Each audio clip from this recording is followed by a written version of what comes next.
clearinghouse for cold, hard cash. It was created after a series of financial panics and financial crises that occurred in the late 19th and early 20th centuries. In these crises, people got concerned about their deposits at their local commercial banks. Today, there are 12 Federal Reserve banks nationwide, each serving a specific region of the country. The Federal Reserve is an intermediary between banks that have more currency than they need because they've taken in deposits, lots of deposits of currency, and banks that have a need for currency. And as that currency is deposited with us, and before it's sent out to the banks that have a need, we're like a filtering system. The Federal Reserve's giant vaults house the money until commercial banks need it. Then, armored cars take it straight to the banks. Once it hits circulation, currency passes through billions of hands. And billions of hands can do a lot of damage. An average bill circulates for 5 years before it's too tattered to go on. So how are bad bills pulled from circulation? When commercial banks receive cash, they in turn deposit it in the Federal Reserve Bank. It's here where all bills, the good, the bad, and the cruddy, come under close scrutiny.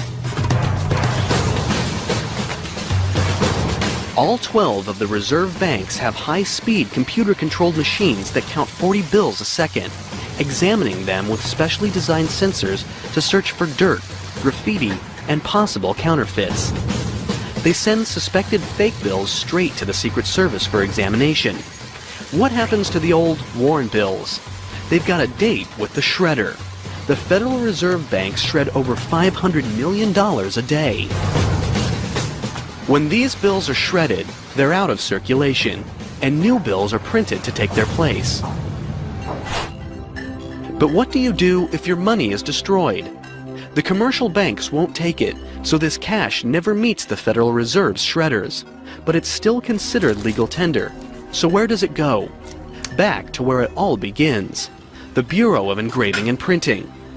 The Bureau has a free service that most people have never heard of. It's called the Mutilated Currency Division, and anyone can send their most fragile 5s and tattered 20s directly to their office for a refund. Hurricanes, tornadoes, all of the natural disasters that you hear, we get the remnants of the currency that has been damaged from those things.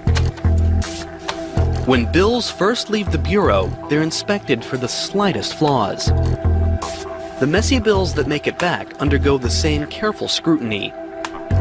The Bureau employs 17 full-time examiners. In 1 year, they can process over 25,000 claims of mutilated currency, worth nearly $100 million. The tools? Tweezers, knitting needles, small knives, tape, and glue. It takes 6 years of on-the-job training to learn the trade. Putting mutilated money back together is like a puzzle. Examiners must be able to piece together more than 50% of each bill to give a refund. If the bills are legitimate, the Bureau will write a check for that amount. This cash was burned in a house fire.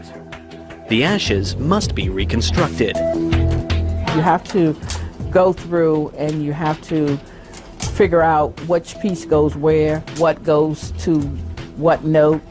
Handling all this money, though, can be a filthy job. These toxic bills were sent in after steeping in stagnant floodwaters. There are a lot of smells that come to this office. Smells that you probably wish you had never smelled. Between the Fed's shredders and the Bureau's mutilated currency team, over 1 billion bills are sidelined from circulation every week. Everyone dreams of having more money, so why can't the Fed just order more to be minted or printed? Money used to get its value from gold. A $20 note would be redeemable for $20 in gold. Today, the gold standard is no longer used. They now have a 5.7 cent piece of paper and are going to issue that as a $100 bill. In order to do that, they purchase collateral. They purchase treasury notes, bonds that they hold for that value, and they issue that note, and it is represented by the value held by the bank. Sort of like you're writing a check, And the value of that is made by the money that you hold in the bank. So that is really what it is. It really represents value. Essentially, the US dollar is only valuable because we say it is. It's because there's a full faith and credit of the United States behind that coin or currency. If the US government flooded the economy with more money, the value of that very same money would go down, leading to inflation.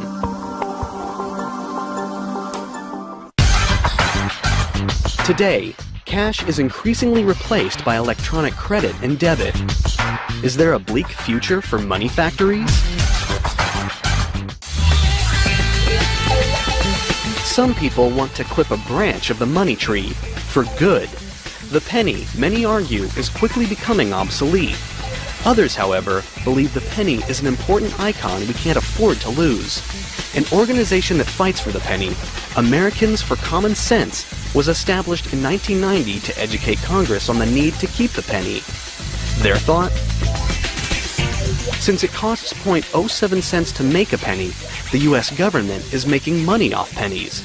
And after all, pennies are lucky. Well, we're all small and we saw a penny on the ground and we picked it up. Or maybe it's one of those issues where when you look at a penny, you realize good things come in small packages, that there's the small things in life which are wonderful. And I think the penny in many ways reflects that.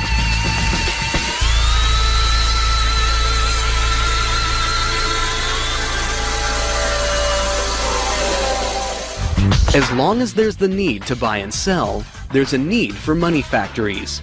The US dollar is still the most reliable currency in the world. It's up to the Bureau of Engraving and Printing and the United States Mint to supply it. This cash has the embedded high-tech tricks to stop counterfeiters, the security to get delivered into the right hands, and that crisp snap that just can't be replaced. Nothing makes you feel like $1 million, like $1 million.